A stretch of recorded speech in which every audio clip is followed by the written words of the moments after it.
And for more on this, we're now being joined by John Blaxland. He's the international security expert, professor in intelligence studies and international security at the Strategic and Defense Studies Center at the Australian National University. And he's joining us live from Washington, D.C. Thanks very much for joining us on WION, Mr. Blaxland. Good to be with you on this extraordinary set of circumstances. Yes, it's really, it is extraordinary to see what's going on.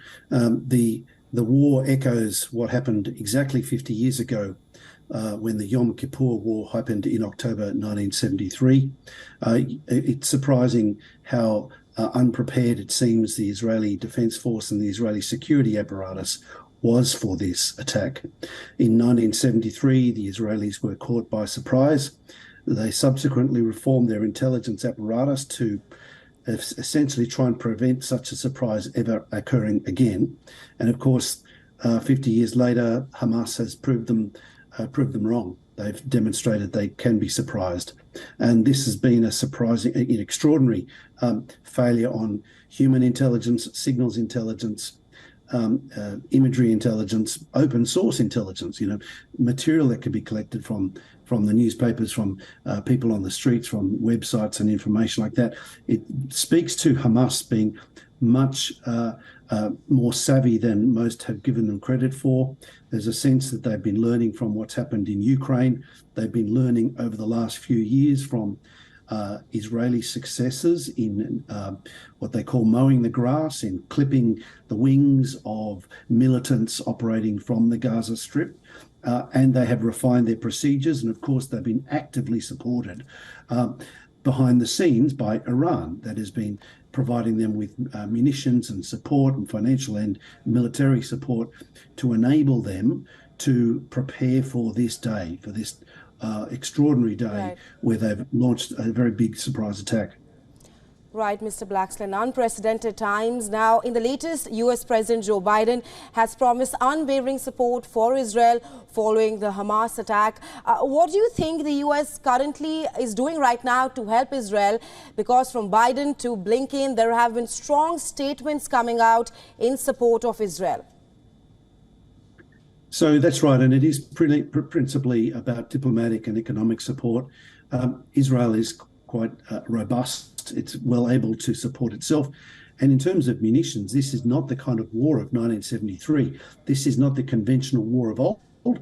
This is war amongst the people. This doesn't require masses of ordnance. This requires a much more deft approach. Israel is actually very well equipped to handle this. But of course, the danger is that this war could actually expand considerably further. We know that Iran has been actively supporting Hezbollah in Lebanon to the north of Israel. And of course, in Syria, the Iranians have been active as well. So the Israelis face significant threats, not just in and around Gaza and from the missiles fired into Israel from there, and the operatives now loose and causing havoc in southern Israel. They need to be mindful of the risk of the war escalating with a potential similar kind of rocket barrage coming out of Hezbollah. We know that southern Lebanon is absolutely like a powder keg. It's got masses of armaments, precision munitions, and ballistic missiles that the Hezbollah forces have acquired through Syria from Iran, and that is deeply worrying. So when Benjamin Netanyahu thinks about what he can do in response, he has to be mindful of what could happen if he commits too many of his forces into responding to the situation in Gaza.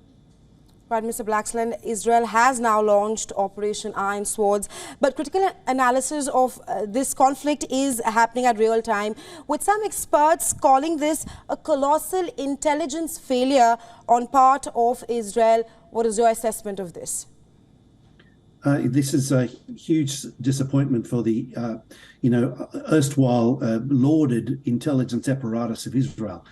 Israeli intelligence has been world-renowned for its expertise in staying one step ahead of its adversaries, and Hamas has humiliated the Israeli intelligence apparatus as a result of this incident. So there's no question that this is deeply humiliating. There's a deeper question here too about why Hamas is doing this, because we know, everybody knows that Israel has the capability to cause enormous damage to Hamas and to seek retribution on those who've launched this attack. It might take some time for this to unfold completely. So you have to ask yourself, well, why would Hamas be doing this? It's very clear that with the Abraham Accords, Israel has been very effective at mustering support and defusing the criticism of a number of the states in the Middle East and North Africa, stretching from Morocco across to Jordan and south to Egypt. And so for Hamas, they've been the strong holdouts for recognising Israel. There was talk about Saudi Arabia possibly recognising Israel and coming to a peace agreement. Hamas has been trying to unsettle that, prevent that from happening, and to basically rail against any reconciliation between Israel and the Islamic world in the Middle East. And the question now is, will the government of Benjamin Netanyahu react savagely enough to warrant the Hamas's investment in the cause? In other words, have they triggered enough reaction from Israel to engender the kind of shock and reproach, if you like, towards Israel for overreaching? There's no question domestically in Israel, there will be a lot of desire to push back and to punish Hamas disproportionately to what's happened, or even proportionately. I mean, the thing is that the images of Muslim people being, and particularly Palestinians, being attacked, being harmed, is what the Hamas leadership will no doubt be looking to capitalise upon, and to then use that to fan the flames of anger and resentment against Israel, undermine the Abraham Accords, derail the talks with Saudi Arabia, and bolster the prospects of Iran. And this is the other thing that's really unsettling, because the ramifications go well beyond the Gaza Strip. They go well beyond Israel. They go well beyond the bounds of the neighbouring states to Iran. And of course, we know Iran has been actively involved in supporting Russia. So the connections, the knock-on consequences of this conflict are profound. Right, Mr. Blackstone, I was just coming to that the speculation also grows regarding the timing of this attack. Hamas attack comes as a peace deal between Saudi, Israel and the US gained momentum. That's right. And so this is, I think, the most compelling reason for why Hamas has timed this for now.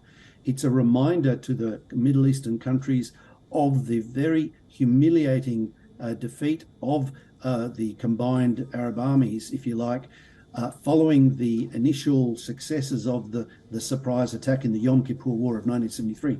Remembering that in 1973, the Israelis were caught by surprise. They didn't expect Egypt to attack from the south. They didn't expect that there'd be multiple front attacks. They thought it was all just exercises and that they had very good intelligence to lead them to make judgments about what was going to happen. They were proved wrong. And I think also what we're seeing here is Hamas seeking to overturn that legacy of the last couple of decades of rapprochement with Israel, to try and spike the relationships, if you like, to make that hatred that's very evident on the streets of places like Egypt and Jordan and Morocco and other countries, an enormous sympathy towards Palestine. But at the political elite level, there's been a recognition that you got to try and make things work. And Israel has been working very, very hard over the last few years to mend bridges and to build ties that could make that work. Very difficult for Israel now to be successful in its counterattacks without generating that backlash across the Middle East as well. Absolutely, Mr. Blackstone. My last question to you before we let you go now. Reports suggest that US is mulling enhanced intelligence sharing with Israel. But my question to you is that how do you look at former US President Trump's statement wherein he said that the US lacks leadership and weighs in on Israel, blaming Biden without evidence for indirectly funding the attacks? So the Trump-like accusations against the Biden administration are not surprising. Trump made similar accusations against his predecessor, Barack Obama, for being soft on terrorism and for presenting an image that encouraged reactions from organisations that took advantage of American apparent weakness. But look, it's an easy, cheap shot for the former president to make against President Biden. President Biden's got a lot on his plate. And let's not forget, the Biden government, the Biden administration, and the government in Israel under Benjamin Netanyahu have strained relations. So Trump is a supporter of Netanyahu. He's mindful that, like Golda Meir, who was prime minister in 1973, Netanyahu could suffer significant political damage over this as well, because this happened on his watch. He's supposed to be the strong guy. He's supposed to be the guy who's strong on security and holding back on extremism, and it happened on his watch. So Golda Meir lost office after this in 1973. There'll be a huge question mark hanging over Benjamin Netanyahu after this as well. Right, Mr. Blaxland, thank you very much for taking our time and joining us on WION on this. Good to be with you. Thanks for having me.